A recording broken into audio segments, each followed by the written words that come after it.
Mais um dia de correção no Bitcoin e nas altcoins. E como nós já havíamos previsto, realmente o Bitcoin está indo lá buscar a casa dos 112 mais uma vez. Eu falei no vídeo anterior que nós fizemos análise do Bitcoin que a maior probabilidade era ele perder os 115, pois bem, foi exatamente isso que aconteceu. E as quedas continuam se intensificando. Porém, pessoal, tem ali um pequeno sinal que eu achei interessante. Eu quero conversar com vocês hoje. Se já temos o sinal, é hora de entrar com tudo. All in? Bora lá conversar. Alt Season está começando. Roda essa vinheta.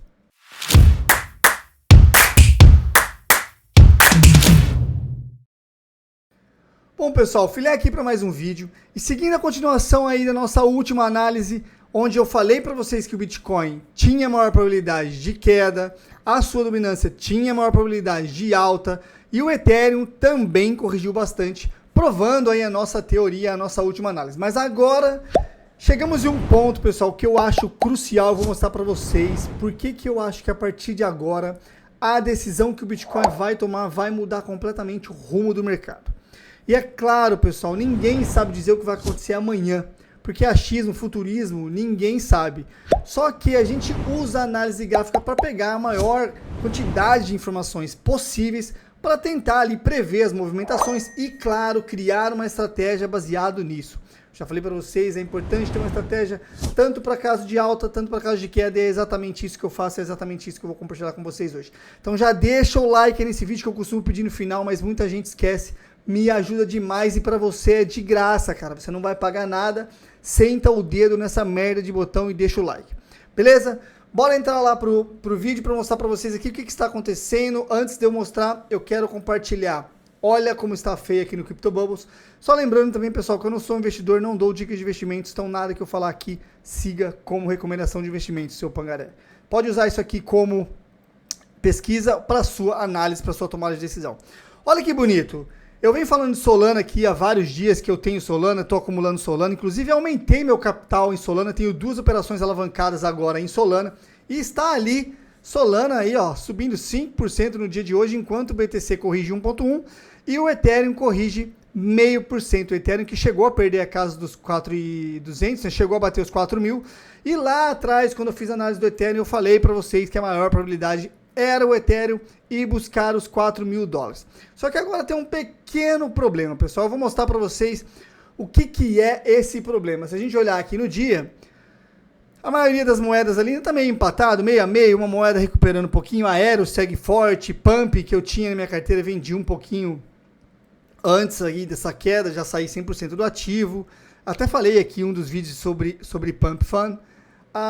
E na maioria aí tudo com correção, inclusive ADA, Cardano corrigindo bastante, mas eu acho que ADA tem um potencial de valorização muito forte, tá? Fiquem de olho em ADA, Cardano, depois que o Ethereum subir, é bem provável que ADA venha em seguida fazendo altas parabólicas. Bom, vamos entrar aqui no gráfico então, sem mais delongas, para a gente analisar o que está acontecendo com o Bitcoin. Vou passar também um pouquinho ali para o Ethereum rapidinho, tá? Para a gente analisar, claro, se vamos ou não ter alt season, e vou mostrar para vocês por que eu acho que vamos e estamos no começo dela. Aqui, pessoal, é muito importante a gente já conversar aqui. Na última análise foi exatamente esse desenho que eu fiz, onde nós prevíamos que o Bitcoin iria cair aqui, né? Onde ele já teria feito o Uptrust AD, um pouquinho mais baixo até do que eu havia previsto, e aí teríamos correções mais pesadas. Essas correções de fato aconteceram, mas ainda acho que podemos cair um pouquinho mais. Claro, não tem muito volume, é exatamente esse sinal que eu tenho falado para vocês, que vai indicar para a gente se teremos mais quedas ou não, mas é claro, só o volume não dá para a gente muita informação que a gente consiga tomar decisões, a gente consiga realmente colocar nosso capital ali. Então você precisa olhar para outros indicadores, para aí sim ajudar na sua tomada de decisão e ter mais embasamento. Nesse momento, pessoal, é importante a gente dizer o seguinte: eu estou no gráfico de 4 horas, que é um dos gráficos majoritários, é um gráfico muito importante, que dita, inclusive, base de preço semanal, inclusive que dita ali tendências mais ou menos a médio prazo. Então sim, estamos em tendência de alta, porém numa correção importante, onde o último fundo que nós fizemos está na casa do 112. Então tem muita gente que fala o seguinte, olha, perdeu o fundo anterior é bear market. Não necessariamente, tá? O que a gente consegue ver aqui é que o fundo anterior é uma zona de liquidez. Ou seja, nesse momento, quem está aqui, ó, que abriu operação de long no Bitcoin, com certeza está usando o 112 como uma base de preço, como uma zona de stop loss. Se nós temos zonas de stop loss, o que acontece, pessoal? O mercado vai lá buscar, porque afinal de contas, essas zonas são zonas de liquidez. É só você olhar o que aconteceu aqui, ó. Aqui atrás, o que aconteceu foi, nós tínhamos uma zona de liquidez acima de 123, o que aconteceu? O Bitcoin foi lá em 124.500 para depois cair, ele foi buscar a zona de liquidez. Nós temos uma zona de liquidez em 112, adivinha o que vai acontecer? Ele vai passar para baixo do 112 para ir buscar mais uma vez essa liquidez antes de qualquer outra movimentação pesada. Eu vou desenhar aqui um negócio para vocês que eu acho que é o que vai acontecer, tá? Que é basicamente isso aqui, ó. Isso aqui é muito comum que aconteça em mercados laterais. Que é algo mais ou menos assim, ó. Você vai criando na sua lateralidade zonas de liquidez para ir fazendo acumulação e ganhando dinheiro para expansão de preço. Isso é muito comum, tá? Isso tem muita manipulação, que é o seguinte, você cria essa cunha megafone que tem a maior probabilidade de rompimento para baixo, que vai provavelmente formar o nosso topo em algum momento. Porque lembre-se, topo de mercado é final de ciclo, é começo de bear market. Então, em algum momento nós vamos bater aqui no topo e aí vamos explodir para baixo, fazendo lá um pullback muito mais longo, muito mais demorado e muito mais profundo. Repare nessa cunha megafone, pessoal. O que a gente consegue ver aqui? A gente consegue ver aqui. Estamos criando zonas de liquidez aqui e vamos captar. Criamos zonas de liquidez aqui e provavelmente vamos captar. Então, essa cunha aqui, ó, ela está aqui nesse momento, mas o que eu acho que vai acontecer é ela vai vir aqui fazer algo mais ou menos assim, tá? Mais ou menos assim, ó. Bater aqui nessa EMA de 100 períodos. Então, nós teremos a probabilidade, eu vou até desenhar aqui, ó, fazer isso daqui, né? O ativo subiu lá, bateu aqui, fez isso aqui, vai fazer isso aqui, para depois, em algum momento, ir lá buscar e aí cair novamente. Vamos arrumar só essa cunha aqui para ela ficar mais bonitinha, porque aí ela ficou aqui muito para cima, né? E ela vai ficar mais aberta assim, ó, provavelmente. Bom, é isso aqui que eu acho que vai acontecer com o Bitcoin, tá? Estamos criando zona de liquidez aqui para baixo, onde o ativo tem a maior probabilidade de vir buscar. Aí as pessoas vão falar, filha, mas você falou que se o Bitcoin viesse aqui na casa dos 110, que é a maior probabilidade, você não era comprador. Exatamente, eu não sou comprador. Por que eu não sou comprador? Pessoal, é o seguinte, o Bitcoin, ele está, assim, eu já fiz vários vídeos falando sobre isso, tá? É fato que a gente não sabe onde está o topo do Bitcoin ainda, ou já podemos ter atingido em 124.500. Só que é fato que ele está no final do ciclo, beleza? Eu acho que o Bitcoin vai atingir o topo final desse ciclo de bull market agora em outubro, tá? E eu acho que teremos uma notícia muito importante aí, provavelmente vamos colocar o acordo de paz entre a Ucrânia e a Rússia, é uma grande probabilidade de que isso aconteça e faça o nosso topo de mercado. O Fed cortando mais do que 0,25 na taxa de juros dos Estados Unidos, fazendo uma queda nos juros maior, mais agressiva, por exemplo, de 0,5 ponto direto, e falando que vai continuar cortando os juros nas próximas reuniões, e isso sim pode trazer grandes altas. Então, assim, alguma notícia importante vai sair que vai fazer com que a gente tenha essa movimentação agressiva. Inclusive, tem uma reunião agora do Jerome Powell sexta-feira, né? Ele vai se pronunciar sexta-feira, então vamos ficar atentos, porque esse final de semana, promete volatilidade. Inclusive, ele acha muito difícil ele falar que não vai ter corte de juros. A esse ponto é quase que impossível. O mercado está 90% apostando que na reunião de setembro do FONC nós teremos corte de juros, então a maior probabilidade é que realmente isso aconteça. E a gente sabe que o mercado gosta de precificar antes. Ou seja, se nós tivermos corte de juros e é muito bullish para o mercado de verdade, então realmente acho que o Bitcoin tem um potencial de valorização a médio prazo, ou seja, estamos falando aí do começo do mês, há 10 dias nós estamos no fechamento do mês, né, 11 dias. Estamos falando do Bitcoin ter aí um pouquinho mais de correção para depois voltar a ter uma alta significativa e mais uma pernada de alta até lá fazermos o topo histórico, provavelmente. Então, nesse momento, pessoal, eu não vou comprar o Bitcoin se ele atingir a casa dos 110, primeiro porque o meu capital é limitado e eu não gosto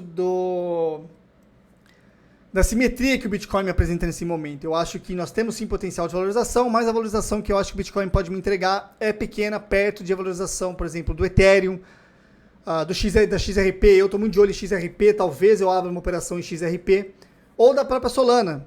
Só que a Solana eu já tenho 2 operações alavancadas, mais em spot, ou seja, eu já estou muito exposto em Solana, e isso não é bom, né? Normalmente você precisa diversificar um pouco mais a sua carteira e ter a exposição em diversos ativos, porque pode um ativo se performar um pouco melhor do que o outro, ou um ativo se performar mal. Se você tiver muito dele na sua carteira, você vai sofrer bastante. Solana de verdade não vem muito forte, né? Pelo contrário, ela vem mostrando fraqueza. Mas eu acho que ainda não é o momento de Solana. Solana em algum momento ela vai explodir e vai atingir o seu topo histórico. Eu não tenho sombra de dúvida em relação a isso. Então eu não sou comprador aqui no 110, porque para mim o Bitcoin tem um potencial de crescimento, mas não lá para casa de 150 como todo mundo acha, não para casa dos 200 mil como todo mundo acha. Eu acho que nós temos o potencial para talvez chegar ali no 130, 132 no máximo, e aí depois entrarmos em uma correção realmente mais forte. Posso estar errado, posso aqui falar que o Bitcoin vai a 132 e ele chegar a 150 ainda nesse ciclo, e aí eu quebrar a cara. Se isso for o caso, não tem problema, porque se ele for a 150, muito provavelmente o Ethereum vai ter rompido o seu all-time high na casa dos 5 mil, e se isso acontecer, a minha exposição em Solana, em XRP, talvez que eu vá abrir a operação, ou no próprio Ethereum, vai ter um lucro absurdo. Então, nas duas hipóteses, tanto o Bitcoin caindo quanto o Bitcoin subindo, a minha estratégia, ao meu ver, é melhor para a exposição nas altcoins do que no Bitcoin nesse momento. Então, reparem que eu criei uma estratégia aqui, independente do que aconteça com o Bitcoin, eu já estou preparado e vou tentar surfar uma alta. Bom, então é isso aqui que eu vejo para o Bitcoin, tá? Volume vendedor ainda maior do que volume comprador, então a gente tem que ficar de olho nisso. Eu falei para vocês que se nós perdemos a casa dos 110, a maior probabilidade, e isso vai acontecer, é a gente buscar lá a casa dos 100 mil, só que tem um detalhe interessante aqui, pessoal. O que pode acontecer a gente não ir lá na casa de 100 mil buscar esses 100 mil dólares? É o seguinte, se nós tivermos o Bitcoin ainda muito forte, as pessoas interessadas e o próprio institucional com interesse em comprar o Bitcoin, não deixar ele ir lá na casa de 100 mil, porque uma vez indo nos 100 mil, pessoal, o sentimento muda. Porque aí nós vamos sair de sentimento otimista para sentimento pessimista, e isso não é bom para o mercado. Mas caso a gente se segure ali um pouquinho para cima, mesmo com essa queda, o sentimento ainda está positivo. Então, é muito interessante que se a gente quiser ver novas altas, não entre em sentimento pessimista, né? Não entre em zonas de risco ali, onde as pessoas estão com medo, porque aí isso tende a trazer mais queda. A gente sabe como o investidor de curto prazo reage ao medo. E é exatamente esse ponto que eu estou de olho. Por quê? Porque a média de preço do investidor de curto prazo está aqui na casa do 108, como eu falei para vocês no último vídeo. Então, o que eu quero ver aqui no Bitcoin é um pânico momentâneo, é uma agulhada para baixo. Ou seja, ele perde aqui momentaneamente a casa do 110, onde outros traders vão ficar de olho. Por quê? Perdendo isso aqui é short, tem muita gente que vai abrir short. Short traz mais quedas, nós vamos dar aquela agulhada forte aqui para baixo na casa do 105, 106, gera o pânico no mercado, faz com que o investidor de curto prazo realize prejuízo. Isso já está acontecendo no Ethereum, tá? O investidor de curto prazo está vendendo Ethereum no prejuízo. Então, assim, dados on-chain mostram isso. E agora nós temos o Bitcoin para fazer essa movimentação. Se ele não for buscar o 108, pessoal, o pessoal ainda está no lucro. Então é difícil a pessoa vender quando ela está no lucro. Ele não sabe sair na hora certa. Fica segurando aquilo, achando que nós vamos para 200 mil. E aí a hora que entra no vermelho, aqui dá o pânico, ele vende aquilo no prejuízo. Vai entender, mas é assim que acontece. Então eu quero ver uma agulhada do Bitcoin aqui, um pânico momentâneo, não medo no mercado, trazendo o preço para casa dos 106, 105 talvez, 107 vai ali, nessa zona, e revertendo rapidamente. Ou seja, eu quero ver o pânico momentâneo, trazendo um flush no mercado, limpando o mercado, tirando os apostadores de alta e também tirando os investidores de curto prazo para a gente conseguir subir de novo saudável. Então é isso que eu quero ver, por isso que eu não sou comprador aqui, porque eu ainda acho que podemos ter esse pânico, esse flush no mercado. Se isso acontecer, aí zonas de entrada seriam melhores aqui na casa do 107. Claro, uma vez visitando 108, 107, existe o risco de a gente ir lá buscar a EMA de 200 períodos na casa dos 100 a $1.000. Então, assim, de novo, eu não sou comprador em 107. Eu falei para vocês que se o Bitcoin for na casa dos $100.000, eu entro pesado. Enquanto ele não atingir essa região, eu não entro no Bitcoin, estou fora dele tranquilamente, vou olhar para outros ativos. O Ethereum é um deles que eu estou muito animado nesse momento. E falando em Ethereum, bora lá dar uma olhada em Ethereum. Vamos ver aqui Ethereum. Olha o Ethereum que bonito. Nós falamos que ele iria buscar a casa dos 4.000, foi exatamente isso que aconteceu. Está sentado em cima da EMA de 26 períodos, só que a gente sabe que a EMA de 26 períodos num gráfico de 4 horas não é lá uma EMA muito forte, só que ele vem respeitando ela, tá vendo? Olha aqui, desde aqui dos 2.400, aliás, até antes, né? Se a gente pegar aqui, ó, não, ele perdeu ali, é verdade, aqui nesse momento ele chegou a perder a EMA de 26 períodos, ele perdeu, foi buscar as casas dos 2.000, mas depois que ele atingiu 2.400, o Ethereum vem respeitando muito, né? Sempre trabalhando acima das EMAs de 12 e 26 períodos, e aqui ele respeitou, aqui atrás ele respeitou várias vezes, tá vendo, acompanhando a EMA, e aqui está mais uma vez em cima dela. É importante, pessoal, o Ethereum se segurar aqui pra gente continuar saudável no Ethereum, tá? Porque já existe realizações de investidores de curto prazo, mas eu sinceramente não estou muito confiante de que o Ethereum vá se segurar aqui, porque uma vez o Bitcoin perdendo a casa dos 112, que é a maior probabilidade no momento, é bem provável que também o Ethereum perca a casa dos 4.000. Ele já foi lá visitar, mas não perdeu, e agora se ele perder, a maior probabilidade é que ele vá lá na EMA de... Não acho que vai nessa EMA aqui, tá? A gente precisa olhar para o gráfico diário, porque eu acho que tem uma EMA antes no gráfico diário. Deixa eu mudar aqui o gráfico, pera lá. Opa, desculpa. Gráfico semanal, não, é o gráfico, eu já estava no gráfico diário na realidade. Exato, já estava no gráfico diário. Então vamos olhar para o gráfico de 4 horas, espera lá. Gráfico de 4 horas, está aqui. Gráfico de 4 horas, onde nós temos aqui a EMA de 100 períodos na casa dos 4.000. Então ele foi ali muito próximo, não chegou a bater na EMA, né, porque ele segurou no gráfico diário, mas a gente chegou a bater sobrevenda, tá vendo? Sobrevenda no gráfico de 4 horas normalmente gera fundo de gráfico semanal, mas reparem que ainda não temos volume, não tem força compradora, apesar de na última semana o Ethereum ter batido recorde aí de inflow nos ETFs pela BlackRock. Então agora nós temos que ficar de olho no seguinte: se o Bitcoin perder a casa 112 e for visitar 110, talvez dê agulhada lá no 108, 107, é bem provável que o Ethereum também dê a sua agulhada, não é? Como a gente viu lá no topo histórico, e venha aqui, ó, agulhar na casa dos 3,5. Eu não interessa se ele vai buscar os 3,5 não. Ele perdeu 4.000, para baixo de 4.000 eu sou comprador, tá? Mas pode ir lá na casa dos 2.500. Sim, nós temos um bloco de ordem lá na casa dos 2.500. Mas eu não acho que o Ethereum vá buscar os 2.500 nesse momento. Afinal de contas, o que a gente tem de institucional com o Ethereum alocado, e aliás, o que a gente tem de empresas adicionando Ethereum em suas tesourarias não está escrito. Nunca aconteceu na história do Ethereum. Inclusive, eu vou fazer um vídeo porque eu acho que o Bitcoin nunca mais vai atingir a dominância que ele atingiu nesse último ciclo, na casa de 65%, 66%. Eu acho que isso nunca mais vai voltar a acontecer. A maior probabilidade agora é o Ethereum sim ganhar força nesse mercado e cada vez ficar mais forte. Existe inclusive uma teoria que diz que o Ethereum tem fundamentos melhores do que o Bitcoin.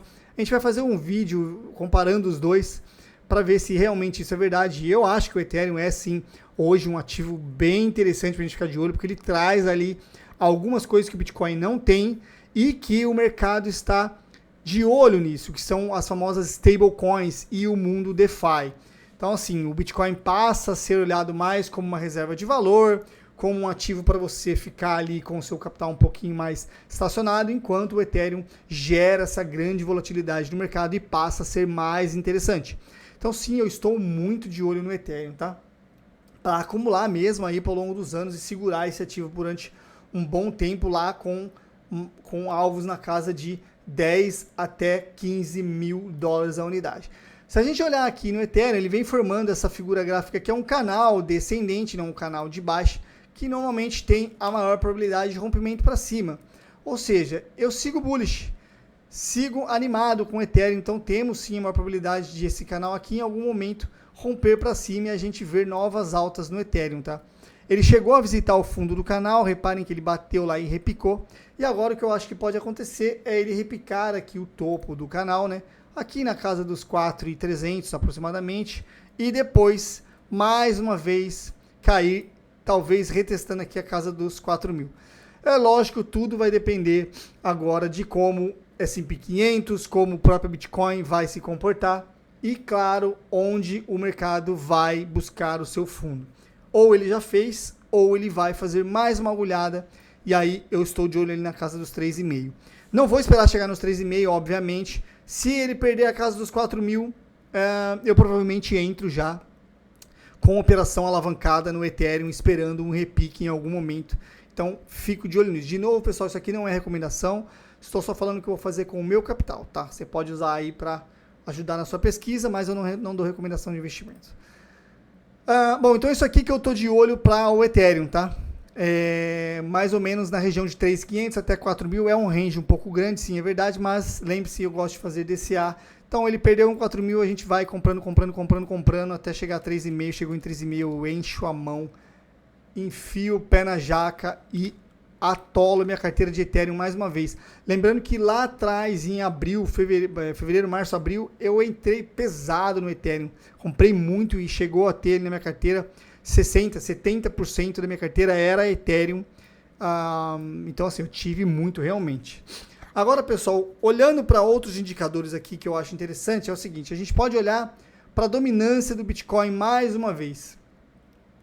E a dominância do Bitcoin, como eu falei para vocês, eu acho que ela nunca mais vai atingir topos como tivemos aí nesse ciclo, né? Reparem que mesmo com divergência, mesmo a gente já ter esticado bastante, olha quanto a gente já caiu aqui da dominância do Bitcoin, ela não está voltando. Se isso não é um sinal de out-season, eu não sei mais o que é. O Bitcoin sobe, não interessa, a dominância cai. O Bitcoin cai, não interessa, a dominância também cai. Ela está tendo pequenos repiques, mas continua em forte tendência de baixa. E estou olhando aqui no gráfico diário, ou seja, isso aqui é um gráfico majoritário mostrando que estamos sim em maior probabilidade de continuação de queda na dominância. Isso para mim é um excelente sinal de out-season e é por isso que eu prefiro me expor nas altcoins e não no Bitcoin. É por isso que eu tenho duas operações alavancadas em Solana, é por isso que eu estou de olho em XRP e é por isso que eu estou de olho em Ethereum. Todos esses ativos, para mim, têm a melhor simetria do que o Bitcoin nesse momento, tá? Lembrando que, claro, o Bitcoin ainda é o ativo dominante no mercado. Se ele vier a corrigir bastante, é bem provável que também as altcoins corrijam. Nenhuma altcoin é tão forte o suficiente para suportar uma queda forte do Bitcoin e ela não cair junto, por mais que ela caia pouco. Agora, também tem aqui Virtuals, né? Eu cheguei a falar para vocês que Virtual tinha a maior probabilidade de buscar aqui o meio desse canal e é exatamente por meio desse canal que eu estou de olho. Se o Ethereum der a agulhada lá onde nós falamos, a maior probabilidade é de que o Virtuals venha aqui na casa de $1 a unidade, aí eu volto a ser comprador. Então tem aí algumas moedas que eu estou de olho. Ethereum, XRP, Virtuals e Solana, tá? Todos esses ativos eu estou de olho para acumular um pouquinho mais, caso eles venham buscar zonas que eu acho interessante. Mas deixa aí no comentário qual ativo você tem interesse, qual ativo você já tem na sua carteira. Eu tenho exposição em Solana, como eu falei para vocês, estou um pouquinho no vermelho, é verdade, mas não estou nem um pouco preocupado. Para mim, Solana está ali em zona de acumulação, vai chegar o seu momento onde nós teremos uma forte valorização de Solana, não tenho sombra de dúvidas, porque não faz sentido o Ethereum bater topo histórico, XRP bater o topo histórico, Bitcoin bater topo histórico e Solana não ir buscar também seu topo histórico. Então estamos muito longe dos $300 a unidade, então para mim Solana tem um potencial de valorização muito alto ainda, mas eu quero saber de você, o que você acha? Deixa aí no comentário. Ficou até aqui, meu muito obrigado, curta o vídeo e não se esqueça, se inscreva para não perder os próximos vídeos e se encontra lá. Beijo a todos, forte abraço, tchau!